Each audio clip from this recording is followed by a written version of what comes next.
Pa u Švedskoj sam u stvari bila trudna i rodila u Švedskoj prvo dijete i onda smo odlučili da ćemo odgajati dijete u Hrvatskoj i na Rabu. Muž je radio u firmi za selidbe, ja sam bila, prvo sam iznosila neke novine, pa smo čistili neke klubove, pomoćni konobar i onda sam radila baš dugo, skoro godinu dana u vrtiću ko zamjene. I čak je bilo na agronomiji animalne znanosti i upala sam animalne znanosti, ali je mama rekla kao uzgajat ćeš kravu. Mislim, moj prvotni plan je bilo tad nisam baš razmišljala ni o viziji ničemu, ali ja sam htjela Australiju i te stvari. I sad je bilo najveće pitanje kako to reći mojim roditeljima, da ja ne nastavljam diplomski. Mi smo maštali o farmi i pričali smo o farmi mi cijelo vrijeme dok smo bili u Švedskoj, ali to je više bilo kao pa da, imali bi farmu, obavezno magarca i to je sve bilo kao svaki će ima neki svoj posao i farmu. I bilo je negdje duboko iza kao bilo bi fora da imamo farmu i živimo od toga, ali nismo mi to nikad razrađivali u glavi.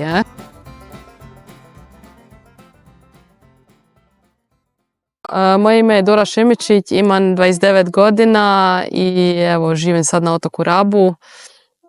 Imam dvoje djece, dva sina od 5 i 2 godine i to je bilo to. I to je sve bilo nakon povratka iz Švedske, jel' kao obiteljski ostvareno i slično, to je bilo nakon? Pa u Švedskoj sam u stvari bila trudna i rodila u Švedskoj prvo dijete i onda smo odlučili da ćemo odgajati dijete u Hrvatskoj i na Rabu.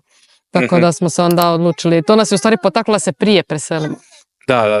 Inače da još ni bilo toga, vjerojatno bi još malo ostali, kao još malo. Da. Čas ste radili u Švedskoj? Pa muž je radio u firmi za selidbe, ja sam bila, prvo sam iznosila neke novine, pa smo čistili neke klubove, pomoćni konobar i onda sam radila baš dugo, skoro godinu dana u vrtiću ko zamjene. Znači to si kao završila nešto predškolski odgoj pa su... Ne, zamjenu mora raditi svako, ali toliko im treba da jednostavno sam radila ko normalna teta. Imala sam i svoju grupu, na kraju i sve, jer uvijek je falilo tih teta. Da. A čekaj, ćeš sam da na kraju završila zapravo kao neki faks? Ili... Kao neki faks. 3 godine agronomije. Aha, 3 godine, a to je utjecalo... Prediplomski. Da. I to je utjecalo sad na ovu farmu ili? Ne, to je čak bila malo sam fulala profesija, ali okej. Radi čega? Pa uvijek su me zanimale životinje. Ali nikad baš veterina, tako zanimale su me životinje, ali ne znam, ni bilo toliko informacija, ne znam, tipa da sad ima neki fakultet ili nešto da odeš za njegovatelja životinja ili ne znam, neki uzgoj, ali ne u smislu klasika i uzgoj stoke, nego baš ne znam, ko će ima onaj rad sa wild animals ili nešto je. Aha. Tipa toga, to me baš interesiralo i baš sam volila taj način rada, međutim to nije bilo ili veterina ili je. I čak je bilo na agronomiji animalne znanosti i upala sam animalne znanosti, ali je mama rekla kao uzgajat ćeš krave, kao stvarno. Stvarno uzgajat krave i koze, i tad mladci, sve imaš 18 godina i tad mi je bilo pa ne, da, možda imaš pravo. I onda sam kao ušla na onaj drugi smjer kao zaštita bilja na agronomiji. I završila 3 godine, pošto mi se ni baš toliko svidjelo i ni to bilo to, sam predložila svom dragom da odemo možda malo u Švedsku probati život vani. To ste otišli kao samo neko iskustvo ili radi financija ili kao bilo loše tu pa zato? Ja sam htjela iskustvo. On je već bil, on je i rođen gori, bil je prvih 5 godina gori. Živjeli i vraćali se isto s 18 godina raditi, njemu se ni svidjelo, ali ja sam htjela neko iskustvo, malo se maknuti odavde i probati. Znači on je radil gore i ti si otišla za njim sad kao te 3 godine. Mislim, on se vratio, on je bio kratko, on je bil godinu dana ili tako nešto, ne znam koliko je radil gore, točno s 18 godina i onda se vratil nazad i on više niti il nazad. Ali eto, ja sam htjela neko novo iskustvo, mislim, moj prvotni plan je bilo tad nisam baš razmišljala ni o viziji ničemu, ali ja sam htjela Australiju i te stvari. Aha, zbog čega baš Australije? Pa ne znam, uvijek me vuklo čuvanje ovca. Ne, ali izlazili su uvijek su izlazili kao tražimo poslove farmera ili nešto i to me privlačilo i Australija mi je zvučalo kao nešto jako interesantno. I ko zemlja, kad sam gledala i slike i sve, baš mi se nekako i svidjelo, baš me vuklo nešto tamo, ali on je rekao, mislim, Australija je kao malo daleko, a on već ima baku u Švedskoj, ima papire, pa kad već idemo van, kao ajmo na nešto, kao kad se on već i lakše more snaći sve nego je Znači nešto sigurno u biti. Kao nešto da je. sigurnije, bar što se tiče njega, pa da se moramo lakše snaći. Je. Da, znači niste uopće ni probivali Australiju otići, nego samo... Ne, onda je odmah palo na Švedsku i sad je bilo najveće pitanje kako to reći mojim roditeljima, da ja ne nastavljam diplomski, jer je to bilo poslije gimnazije, moraš završiti 5 godina fakulteta.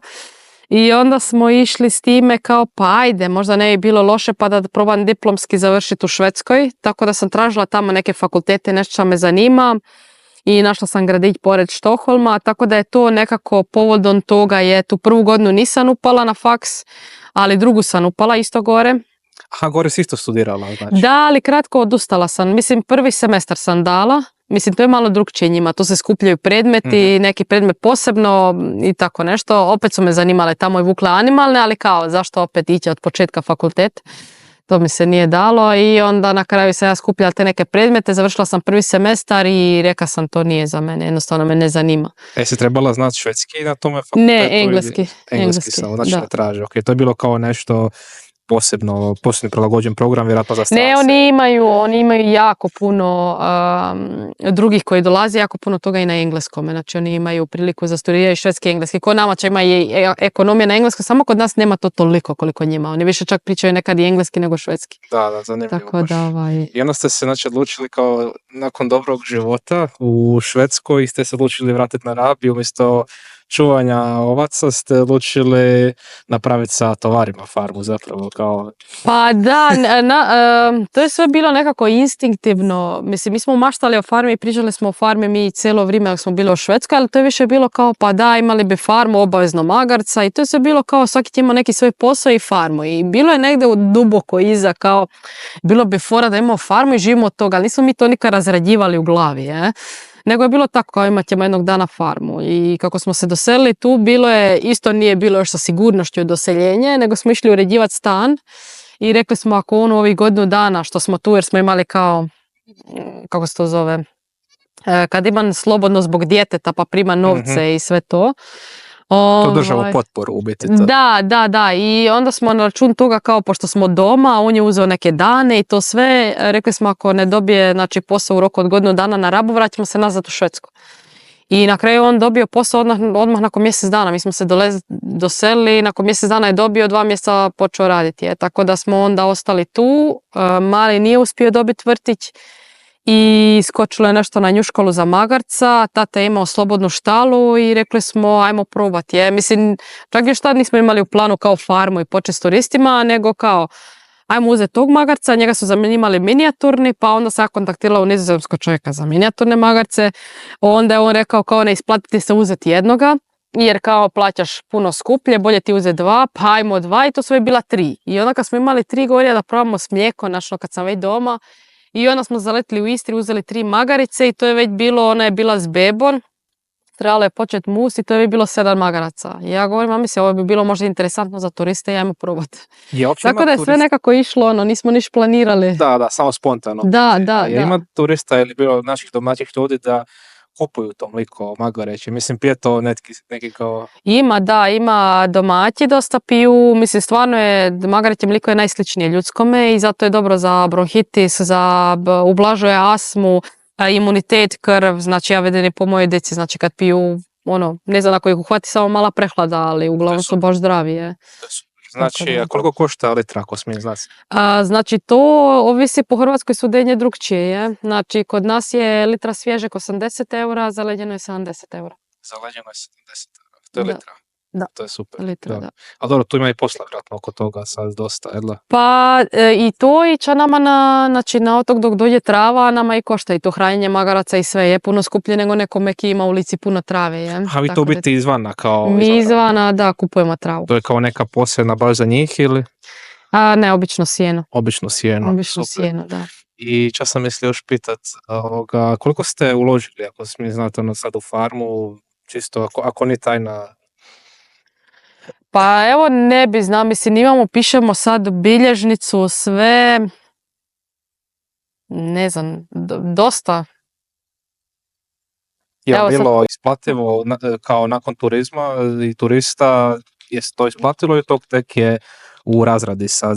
Pa uspjelo se, neke stvari su se uspjeli isplatiti, ali stalno imaš uloga, je. I sad ćemo ulagati sve i onda uspije se to s vremenom, samo ni to čo ljudi očekuju. Nama je, na primjer, bitno da dođemo na nulu. Ako ti misliš živjeti od ovoga, znači ili greš na veliko ili ćeš imati posal pa imati ovako malo sa strane da ti isplati travu, je. Da, fora. Znači, ali u biti ste otvoreni ljeti ili čitave godine? Ljeti, čitavu godinu, samo po zimi smo po najavi. Trenutno još dok imam dicu i sve malo mi je zeznuto još kod nas kako su i dan i noć i sve drugčije ovisi iz mjeseca u mjesecu, nam je teško postaviti bilo koje radno vrijeme, ne znam, onda ljudi se uhvatu, subota rado toliko do toliko, a za 2 mjeseca se promijeni jer je tad već vruće od 1 do 2, sad je već od 2, znaš, a ljudi ne prate i onda ostavu, tako da mi je to ful teško, nema hlada. Znači, uglavnom dolazu popodne, pretpostavljam, koristeno kada nije baš neka vrućina. Zimi popodne i evo sad kako su me dice u vrtiću, uglavnom jutro se najviše dogovaram. Ako baš nekome ne odgovara, ok, dogovorimo se popodne, predvečer, vikendima pogotovo svima više paše predvečer. Tako da a ljeti smo uglavnom jutro, govorim popodne smo po najavi, jer isto ovisi da li je 6. mjesec ili 8. mjesec. 6. mjesec je ok u 7, 8. mjesec je već ok u 5-6 je. I to je zbog dice da moram pojeti na kupanje i sve. A imate nešto tipa da se organizira baš prijevoz odavde sa turistima ili ništa toga? Ne, imali smo nekad neke grupe ki se organizirale, ali ne more se ovdje s autobusom, more minibus ili neki mali kombić. Znači znali je autobus stat, skrcati ih pa doći onda po njih, to je bilo nešto, ali dosta smo opet daleko, gubi se dosta vrijeme dok se dođe ovdje pješke nazad, tako da bilo je nekih grupa, organizira se nekad nešto, ali da je malo ipak, da mora autobus doći ili nešto, bilo bi to lakše organizirati. Da. Samo mi reci još 2 pitanja, znači prvo pitanje, pa ću onda postaviti drugo, je imao tovar imena ili nema? Da, svaki tovar ima ime. Prvo ti ih već kupiš imenom jer kad se oni rodu, odnosno opule, znači imaš 20 dana da daš ime. Tako da se ovo će kod nas opuljeno, ukoliko smo već imali nekog kupca ki će i do godine, znači da ih je rezervirao, onda on mora izabrati ime, ako ne, mi damo ime. Ovo ostalo već kupiš s imenom, tako da. Kuženje, možeš spomenuti samo imena neka, čisto. Evo, iza tebe će sad prolazi. Ovo je Bruno, to je naš prvi magarac. Bruno. Da, on je došao iz Zagreba. On i zadnja nam je došla Paula, tamo crna, oni su došli od istog vlasnika, je. Tako da... A oni se baš naviknu, znači, na ime kada im daš, onda već znaju da su Bruno i ove ostali. Pa znaju i izreagiraju, nemoj me grist, i izreagiraju, da, ali mislim to je magarac, ako nemaš nešto interesantno, niti onda i bez veze. Mislim, ako mu se mazi, doće malo i to, ali naviknu se da na ime. Koliko su tvrdoglavi po tom pitanju, će ljudi tipa uvijek razmišljaju. Da, tvrdoglavi, ali opet mislim više je to pametno nego tvrdoglavo je. Znači oni slušaju zašto bi se sad ja pomaknul, mislim kad igreni je, to isto koji mi ljudi je. Znači zbog čega, ne znam, tipa da sad odem u šetnju, ako sad ovdje ima njest, je. Tako da onda neće da se pomakne, je. Prvo mora vedeti ispitati teren, znači kad igre da bi uopće krenuli, je, i da mu se isplati. Da. Recimo samo što na kraju sad se dobilo u albinu kao magarac. Muško je na kraju, da. Kako je to ispalo? Pa noća mi znamo da je prvi u Hrvatskoj. Možda ima neki ki ima da se ne zna. Mislim, mi smo njih vzeli, 2 albino magarice smo uzeli lani iz Italije. I ta jedna, mislim, već, on je nama, mislim, bilo je tudi komplikacije. Jedno godinu dana smo sređivali papire, a on isto nije znao engleski. Trebale su doći druge 2 magarice, znači ova jedna koja je sad tu i jedna druga mlada. Međutim, taman kad je trebao prevoznik doći po njih, ovo je ispao čip nekako. I bez čipa je veliki problem.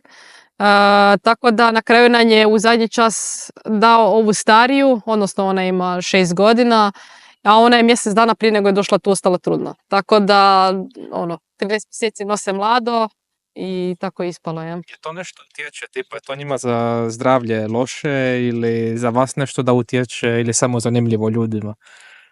Mislite albinizam ili... Pa da, općenito, albinizam taj za tovara kao... Mislim da ne, rekli su samo da možda malo slabije vide u mraku, ali drugo, znači njima ništa nema razlike sa drugim magarcima. A mliko normalno, znači proizvode i sve. To još ne znamo, nismo muzli, u Italiji njih ne muze jer da su onako manja vrsta, kod nas i takvu veličinu isto muzu, tako da evo, mislim, kad mali navrši 3 mjeseca ćemo probati, pa ćemo vidjeti. Ali mislim da je to količinski sve isto. Super. I kakvi su planovi za budućnost, evo samo još za kraj? A evo, imamo svašta i ništa. Ne, imamo puno nekih planova, ali sve stavljamo sad trenutno na papir i gledamo u kom smjeru. Ne znam, nekako kad radiš ovdje imaš jedan plan i onda kad kreneš, kad ti počnu dolaziti ljudi i sve shvatiš da je nešto dobro, da nešto nije dobro, onda svake godine i mijenjamo i od cijena i od ponude malo drugčije i sve vidimo otprilike kako i ljudi reagiraju i kakve su stvari. Ne znam, ako za sad ćemo reći, se nadamo da do godine možda će doći još jedna krava. Napokon krava. Da, trebala je doći ove godine.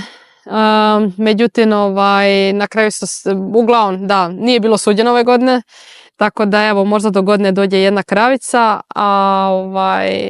i u redu smo za čekanje, još imamo 2 ili 3 minijaturne magarice iz Francuske, to smo i 2 godine u redu za čekanje, Sad mi otprilike šalje, sad sam došla na red, ali čekam da mi se baš neka svidi da je... I oni će svi normalno funkcionirati sa tom kravom ili... Pa vidit ćemo, mislim da hoće. Evo to, i uzeli smo 2 anglo-nubijske koze, tako da bi do godine uzeli jarca, pa bi to za neki 2-3 godine provali sa mlijekom i sirom kozin i to je. To su neke, nemamo baš neke planove, nikad to nismo radili, vidit ćemo da li će nam se svidjeti, ne, i u kom smjeru dalje je. Možda nam se svidi, nabavimo 100-200 koza, a možda ne, možda krenemo drugim smjerenjem. Da. Tako da smo fleksibilni. Dobro, sretno sa time i to je to. Hvala.